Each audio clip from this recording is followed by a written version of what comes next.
Okay, let's talk about fitness and exercise. The company here is Peloton, ticker symbol PTON. Peloton is one of these companies that saw enormous growth during the pandemic. Everybody was locked out of gyms and they were staying home, trying to find ways to remain fit. Now, though, we have to see what happens as the company comes out of that pandemic. There's a whole reopening fear amongst investors that growth will experience a slowdown and maybe even a reversal. So during that pandemic craziness, Peloton was too volatile for me. I felt as though the price was overly inflated through all the hype and excitement, and that's probably the worst time that you want to actually buy into a company. I like it a lot more now because I think a lot of that hype and excitement has faded, and I think maybe the price is coming down to a reasonable number, and maybe we can buy a slice of the growth that Peloton has ahead of it in the next few years at a reasonable price. But in order to make sure of that, we have to dig into the company. We have to see exactly what's going on. Let's get into it.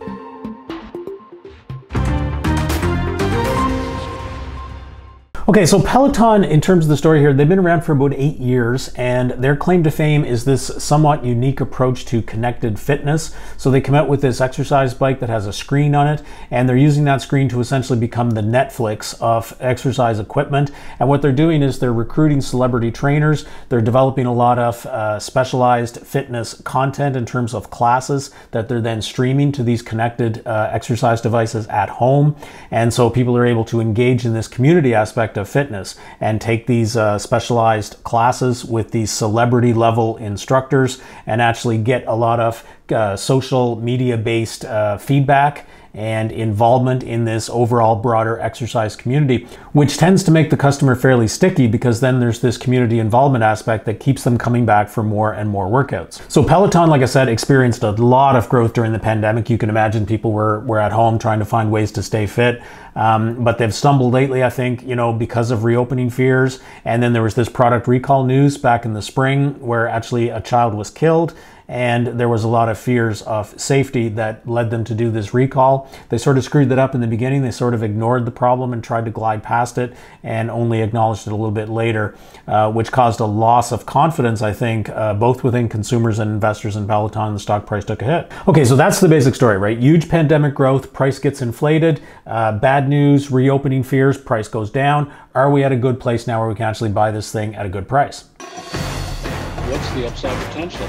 Point number one here is these guys have a strong brand and they have a first mover advantage in this connected fitness streaming sort of model. They're quite a bit unique here, I would say. The brand that they've built over time by getting these celebrity trainers involved and really the strong interest that consumers have in terms of following these celebrities has built up a really, really strong brand. They have about 1 million followers on Facebook now. The growth, if you look at what that was a year ago, I think it was half that, right? So they've experienced crazy growth in terms of social media. And these celebrity instructors that they've recruited, they have their own really, really loyal followers. There's this top instructor, Robin Arzon here. She has 900,000 followers on Instagram. And really that celebrity was built up through Peloton, which is pretty amazing. And I think it points to the brand strength, the loyalty that consumers have, and really the following that is now very, very loyal to Peloton and to these celebrity instructors that they're using to generate this content. So, they absolutely have a first mover advantage in this. No one has put it all together like this quite in the same way, right? Content, equipment, community, branding, retail, logistics. They've wrapped all of those things together into a package driven by brand loyalty into a first mover advantage. That's a huge, huge strength for these guys. The second point here kind of follows on that brand loyalty really creates what I like to call sticky customers. It's sort of a cult following. It reminds me a little bit of CrossFit. People are super excited about Peloton. You get two Peloton users talking to each other and suddenly that dominates the conversation because they're so excited to share their own experiences and which instructors they like and which workouts they're doing and what level they're at and all this kind of thing. There's a lot of stickiness that comes from that sense of community because people want to continue to feel that sense of community involvement. And we see that in terms of the growth numbers that they're putting forward in terms of workouts per user. People are not buying these things and then using them as a place to hang spare coats in the basement, right? They're actually using these devices and they're continuing to do more and more workouts on them. And people love it for a lot of different reasons, right? Like I think it solves a real problem for a lot of people. They can avoid fear of judgment at going into a gym. This keeps a lot of people from starting an exercise routine, right? Working out at home is faster and a lot easier. There's no commute to the gym and fighting traffic and cars and weather and all this kind of thing. There's no crowds at the gym that they have to deal with. It enables anytime scheduling for fitness, right? So you don't have to make a particular class time that's going to conflict with something else in your life. You can do it when is convenient, and so it's far more easier to fit into your schedule. You're less likely to blow your workout routine if you're not locked into that fixed schedule. So I think that enables a lot more.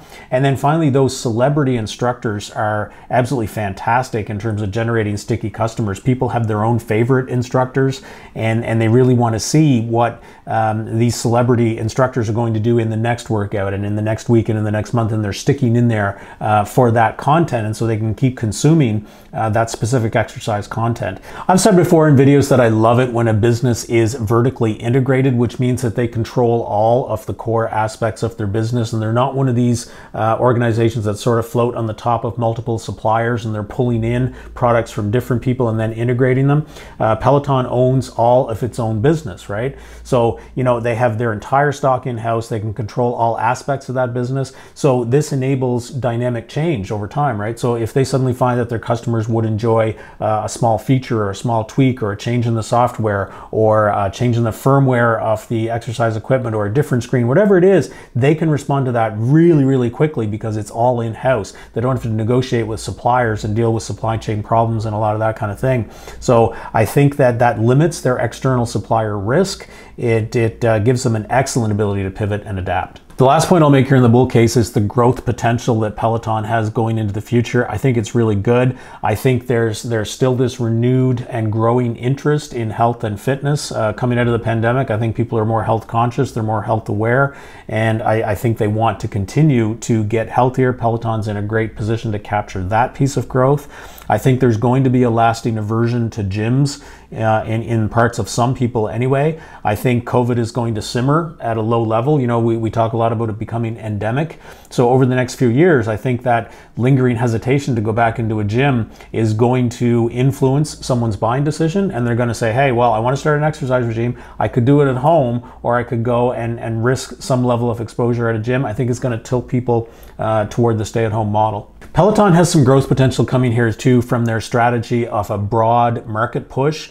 They came out strong in the beginning with a luxury brand advantage, and that generates a lot of interest. It generates following. It attracts the bigger dollars, right? So folks with a little bit more disposable income. And then typically the strategy is to push into a broader market, bring the product down a little bit lower, and get those folks that are more middle income sort of tier. And really the attraction there is that market is much bigger, right? So if you can catch the interest, catch the buzz, the hype, the excitement, and that luxury brand level, and then push broader and go wider and actually get to that mass market model, that's a well-recognized growth vector in just about any industry in the consumer space. And Tesla has done it, right? Lots of other companies have done it. So I think Peloton's doing a smart thing here, and I think they have a clear path towards growth in terms of this mass market adoption. If they can create more affordable machines, if they can create lower cost subscription models, and if they can get into commercial gyms, which would be another growth vector for these guys. And there's other possibilities too, right? They're already getting into apparel. I don't lead to a lot more growth than we're seeing right now. So I love the future for these guys. Let's talk about risk. Okay, let's make a bear case here. So, first off, you have to look at valuation if you're a bear on this one. The valuation is still high. It was sky high during the pandemic, right? It was nuts. It's come down a lot here too. I think if we look at the price to sales and the price to book numbers, they're a lot higher than industry average, right? So you're definitely paying a premium here. Margins are currently negative, which is not great. It's hard to see how those margins are going to improve or improve in the near term. I think a longer term, they can probably improve those numbers a lot, right? But over the next year, I think we're still going to see negative returns on equity and assets. That's not a great story. So right now, it looks like we're paying about a 6x forward multiple for projected sales. That's not terrible, right? I think if you really believe in the growth story that Peloton has ahead of them, you could say, yeah, you know what, I'll pay 6 times forward sales. That's fair. The trouble is it leaves a lot of downside risk, right? So if that growth is not recognized, if something goes wrong in the market or the business model, or if there's another recall or something like that, then there's a lot of downside risk and there's a lot of room for that price to fall because of that fair to high level of valuation. It'd be fantastic if we could see a better multiple in those sales. Peloton would be a much better deal at a lower price. Okay, so the second point here is competition. Apple Fitness Plus is making a lot of news lately as a direct competitor to the streaming and connected fitness aspect of Peloton. Apple's a little bit different, right? So there's no included equipment with the Apple model, which could be an advantage or disadvantage depending on how you look at it. I kind of think it's an advantage to Apple, especially in that broader mass market sort of push. You're not looking at laying out thousands of dollars for a bike or a treadmill in order to get started. You're looking at laying out a smaller amount of money for an Apple Watch, which a lot of people have anyway. And so then it's an easier entry point. It's an easier buy decision in terms of a connected fitness solution, if that's what you're looking for. So I think that they're going to encounter resistance in the market or competition in the market from Apple when they try to do that broad market push. I think that's where they're going to run right into the same consumer that Apple is chasing with their connected fitness model. Competing with Apple is not a great story. And it's not just Apple, right? Nordic Track is competing with them on the connected equipment end of things, right? So Nordic Track has a much better reputation, I think, and a lot more experience in equipment manufacturing. And so their ability to push connected equipment specifically into commercial gyms where they already have relationships, I think Peloton is going to encounter resistance there when they actually try to get their gear into gyms. And so with those blockers on both sides, right? The mass market competition coming from Apple, the commercial gym competition coming from Nordic Track, and there are other companies that are doing this. I think they've got a fight on their hands going into these markets, and that's going to potentially inhibit growth. Okay, so the pandemic hype here is sort of another thing that we still have to keep in mind, I think. The pandemic may have massively overhyped Peloton. In fact, I think it's really hard to argue that it didn't. The question is, has that hype now faded? And is that hype premium now out of the price? I don't know. I think there might be a little bit of it left, which is personally why I'm more concerned about the valuation, right? I think there's still a bit of a hype premium in the price. And really, potentially not just the price, right? I think there might be a hype premium in the market. I think that people might have been overly excited about Peloton purchases during the pandemic because they sort of wrote off the idea of commercial gyms. Maybe they overbought in terms of sales, and maybe now the market demand is not going to be what it was go forward, right? So that's the other factor that I think is pushing back against the bull factor case. And that brings me to the last point here on the bear case. I think the reopening headwind is real. Investors are really concerned about this. It has dropped the price down, right? So, like I said, there's two possibilities, right? So ongoing COVID fear keeps people at home, or reopening excitement actually gets them into the gym. They can't wait to get out of their house, right? So which of those is true? I think reopening headwind is inevitable here, right? I think there are some number of people, a significant number of people, that are now going to say, well, why would I do this at home? I like the aspect of getting out. I want to get out into a gym. I want the access to a wider variety of equipment and personal trainers and one-on-one contact. And I want to go and exercise with a group of friends in a class environment of people that are more local, that I have more face-to-face connectivity and communication with, right? There's a lot of people that want that higher level, I guess, of social contact during exercise and fitness that they can't get in a connected fitness model and that they can get at a local gym. So I think that's going to be a headwind go forward for Peloton. Okay, let's wrap this one up. So if we look at the bull case, to my mind, it's really strong based on the vertically integrated business model, the strong brand that these guys have, and the sticky customers that are resulting from that. So that's enormous strength there in the bull case. The bear case, it's based on a valuation that's still too high to my mind, and the competition that is going to come for Peloton's business and is going to potentially inhibit growth, okay? So based on those two things though, I think that the bull case is much stronger overall.